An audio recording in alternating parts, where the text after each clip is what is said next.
o čem pokecáme? O čem chceš? Kolik ti je vlastně? Tobě je 12? Vypadáš pěkně. Chceš ho vidět? Jako co myslíš?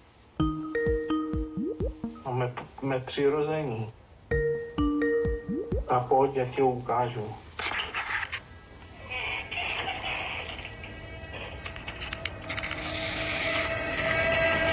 Chystáme celovečerní dokument o zneužívání dětí na internetu. Proto vlastně hledáme hodně mladistvě vyhlížející dospělou ženu. Pokud bychom vás vybrali, tak byste v podstatě hrála, že vám je těch 12 let. Co tancuje za styl? Latinskoamerický tance.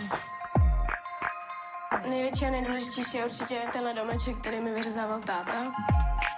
Mohli bychom vzít tyhle obrázky taky? Ty ale nejsou z dětství. Teď jsme ti založili profil. A poslalo ti 16 lidí. No tak to ne. Tohle prostě... To ne, jak Tohle to jede jako 5 minut, to jede.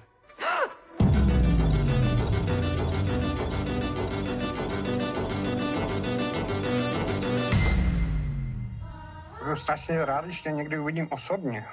A budu na tebe milý a hodný. Neboj, Miško. Pozor! Pojďme na to, kamery jedou. Mě je 12. No jo, tak to je pohoda. A tobě nevadí, že je mi 12? A proč by to mělo vadit?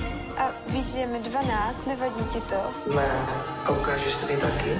Slyšíme se?